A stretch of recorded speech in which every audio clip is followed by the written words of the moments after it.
Sa gitna ng mabilis na pagbabago sa mundo, nananatili ang ating misyon, ang ibahagi ang mensahe ng hindi nagmamaliw na pag-ibig ni Hesukristo para sa lahat. Hatid sa inyo ang pinakabagong kaganapan sa gawain ng Far East Broadcasting Company Philippines. Tampok din ang mga kwento ng totoong buhay na binago ng Diyos. Narito si Dan Andrew Cura sa The President's Report. Sa patapos ng araw ng buwan ng anibersaryo ng FEBC ngayong Hunyo, nais ko pong magbalik tanaw sa mga matatagal ng mga programa ng FEBC Radio. Balikan natin kung paano sila nagsimula at kung paano silang nakatutulong pa rin sa ating mga tagapakinig hanggang ngayon. Kaya nga po, samahan po ninyo ako. Ako po ang inyong kaibigan, si Dan Andrew, para sa ating programang The President's Report.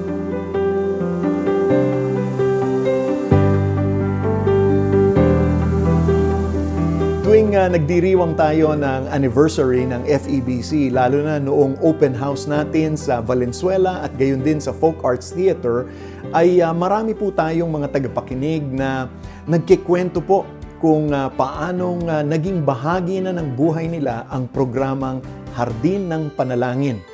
Sa katunayan, alarm clock nga po nila ang programang ito. Kapag narinig na nila yung Hardin ng Panalangin, dapat ay nag-aalmusal na sila o di kaya namang mabilis nang papunta sa trabaho o sa eskwelahan. Para sa ilan naman, bata pa lang sila nung una nilang napapakinggan ang programang ito at wala pa silang kamuang-muang sa mga spiritual na mga bagay, kaya lang dahil napipilitan silang makinig, unti-unting umukit sa puso nila ang mensahe at nagbukas sa kanilang mga puso at kaisipan patungkol sa Diyos.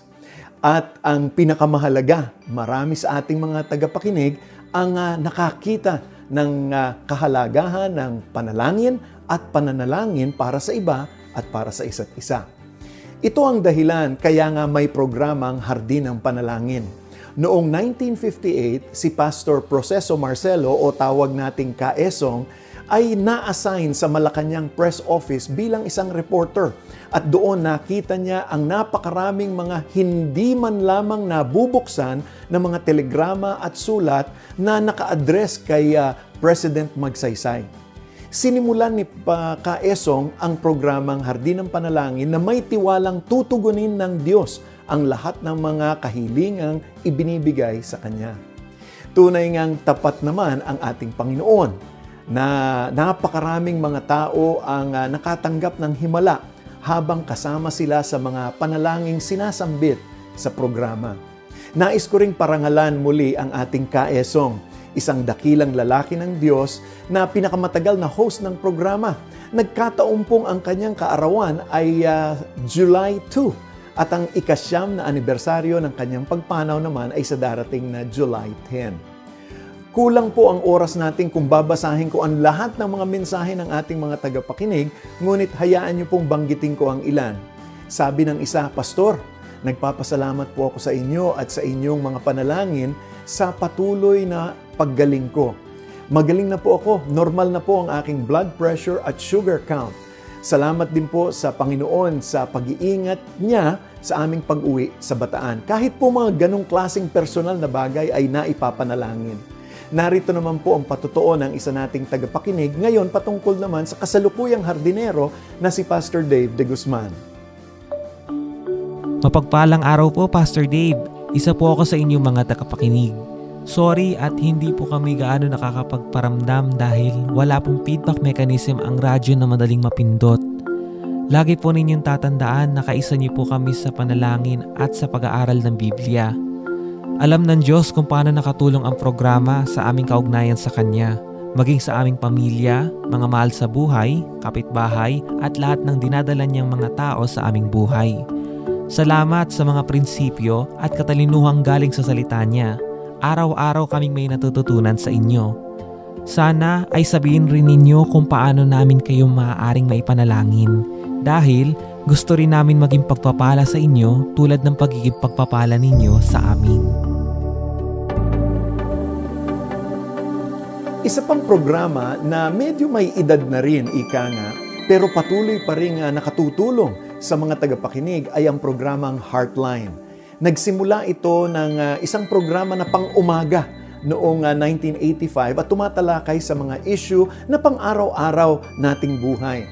At sa inyo, kasama natin sa mahabang panahon, kung maalala ninyo, si Ate Miriam Perez o si Ate Minggi, ang kauna-unahang host ng programa.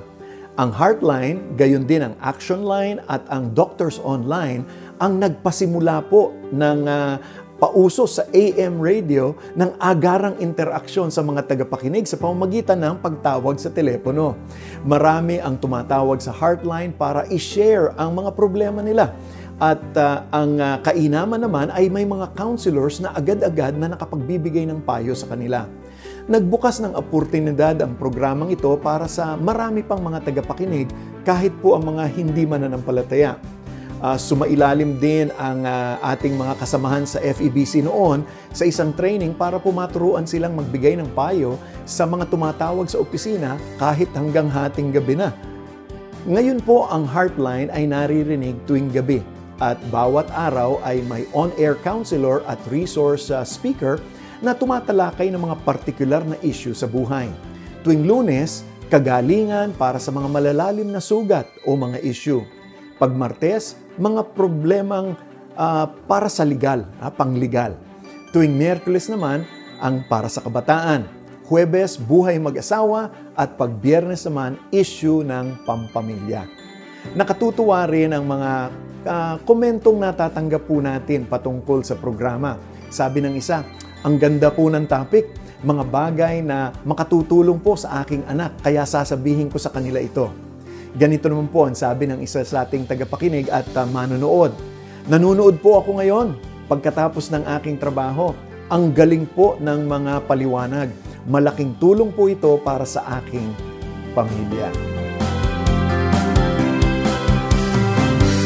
Nagbago man ang panahon, pabago-bago man ang ating mga host at nag-iba-iba na rin, subalit salamat sa Diyos, patuloy niyang hinihipo ang puso ng ating mga tagapakinig sa pamamagitan ng mga matatagal ng mga programang ito, pati na rin sa mga bagong programa na iyong mapapakinggan sa FEBC Radio. Kaya nga, ang aking hikayat sa inyo, kung napagpala ka sa mga programang iyong napapakinggan, abay, nais naman naming makarinig ng inyong kwento. Bisitahin niyo po ang aming FEBC website sa febc.ph/shareyourstory o mag-iwan ng mensahe sa FEBC Radio Facebook page. Muli po, ako po ang inyong kaibigan, si Dan Andrew. At salamat po sa pagsama sa ating programang The President's Report. Patuloy na mag-ingat po kayo at pagpalain po kayo ng ating Panginoon. Inyong napakinggan ang The President's Report. Para sa karagdagang impormasyon ukol sa Far East Broadcasting Company Philippines o maging kaagapay sa panalangin at iba pang mga paraan, bisitahin ang FEBC website, febc.ph at hanapin ang FEBC Radio sa Facebook. Maraming salamat sa iyong pag-agapay at pagpalain ka ng Panginoon.